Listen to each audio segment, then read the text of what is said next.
Hi, my name is Kristen, and my practice is Well Balanced. I am an intuitive healer, and I use intuition as a big part of my practice to help guide me through the healing of my clients. I want to talk to you today about signs and how we know when we're hearing from the other side or when we're getting a message from God, or how to follow that and how to trust that, because it is very confusing and it can feel like you're making things up. But that's only because we're so used to being in this physical world where we have to feel, or we have to touch, we have to hold on to what we feel is real. And a lot of times letting go and allowing for the wonder and mystery of life to take hold is a beautiful way to step into your intuition and also to recognize signs. So I'll talk about a few signs that I have had. I get them all the time, but I was trying to write them down just because I wanted to pass on maybe ways that you all could look at and find signs of way God's talking to you and way your angels and guides are talking to you.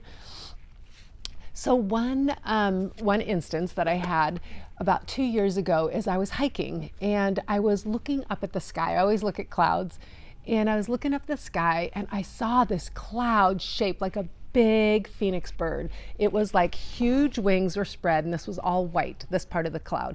And then the head and the beak and just the wings, it was expansive. It was the hugest cloud. And at the bottom were all these little tiny black clouds coming up, almost it looked like fire and smoke. And at the very, very bottom of this cloud was red. So it looked to me, the instant message I got was, wow, we're gonna, as a society, go through a lot of changes that are gonna bring us down, and then we're gonna rise up. It's almost like we have to be burnt down in order to rise up. And I was so taken back by this cloud and the strong message that was coming to it. I took a picture, and the picture really didn't do the whole magnificence of this cloud justice. But I looked at it and I was like, wow, that is amazing. That is a strong message. So I was so taken back that as I'm hiking back home, I'm texting my friends the pictures. I'm like, you guys, I just got a message and big changes are gonna happen. And this was before all the COVID stuff, all the craziness started happening in 2020. This was in 2019, and probably about September or so. So I get home and I tell my husband, oh my gosh, you got to see this picture. It doesn't do it justice, but there was a cloud out there and it looked like a big phoenix bird rising with flames coming up. And I said to him, I said, this is a sign that things to come. We're going to go down. We're going to have to be burnt down in order to be built up. And I didn't even know really what I was saying. I mean, I know we were all going through, even in 2019, a lot of like political things. I had no idea. I just knew this was a message. So I wrote it down in my journal and I was like, oh my gosh, I felt like I had to tell everyone, but I'm learning to kind of sit on my stuff a little bit because it's just, it's really a beautiful message, but a lot of people don't want to hear it. So I tucked it away, and then about maybe a couple weeks ago, I really kind of forgot about that whole thing. And I was looking up at the sky and I saw a cloud that kind of looked like what I saw, the phoenix bird, and it just reminded me of the one I saw 2 years ago. And I was like, oh, how prophetic was that whole thing, that was right before COVID, and how as a society we are in transformation. We literally are transforming economically, politically, environmentally, and spiritually. I mean, we are in the big shift. And so to get that message 2 years ago and to really see how it has transpired was just a confirmation to me again that we are being guided. So that's one message I got. Another one was when I was going through cancer, and it was a very rare form of cancer. I didn't want to read a lot about it. I didn't want to get worried about it. I tried to stay in the here and now. I tried to stay in the healing mode of that everything's going to be okay. So in order not to go into fear, I constantly ask God, please, and my angels and my guides, please give me signs. And I asked for feathers. I asked for feathers and pennies and rainbows. And I'm telling you, I had feathers all over the place. So one instance, I was going into my office and it's in a building, down a hallway, way far away from where any birds could be. And it was early in the morning and no one else was there. And I opened the door and I see right at the foot of the door a feather. And I got the message, you're gonna be okay. And I was like, okay. And so I grabbed that feather and I put a little bag and I put a little a little note said, I'm going to be okay, you know, and I dated it because I wanted to chronicle just my journey through this and knowing that I was going to be okay. And so then I get into my office and there's another feather, like right at the base of where my table is. And I was like, oh my gosh, thank you. I was like, thank you. Grab that one. And then later on that day, I get home and I completely changed clothes. I put on some shorts and I sat down on the couch and I looked down at the couch and there's a feather on my shorts. Now that wasn't the only, it's about a month or so before when I knew I had cancer to when I got my surgery. And so I kept getting feathers like this all the time. Once I was putting on my makeup and I put on the blush and I see a feather right on my cheek, and it was on and on like this, pennies in places that I've never seen pennies before. And once backing out of my car and a big feather lands on my window, and it went on and on. Double rainbows, and anytime I'd ask just because I wanted confirmation, I would get it.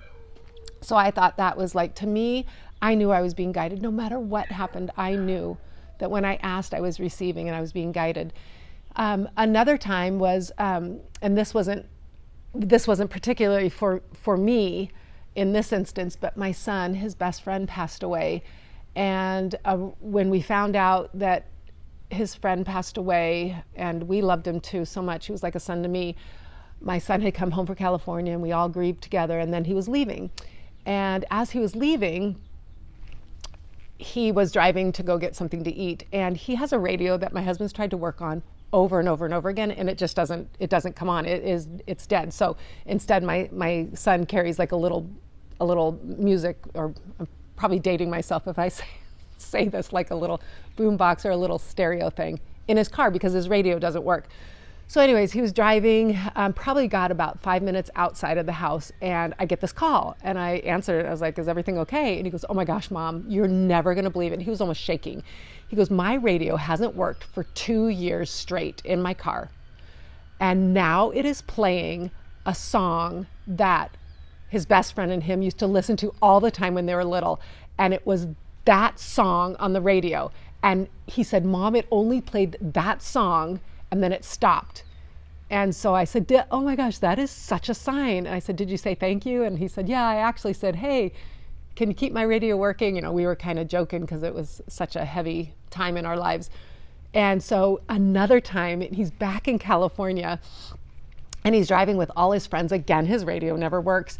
And that same song came on, and all his friends, when I talked with some of his friends, he's like, yes, that happened. And we were just all so amazed at how past loved ones can get messages through to us in order to have healing.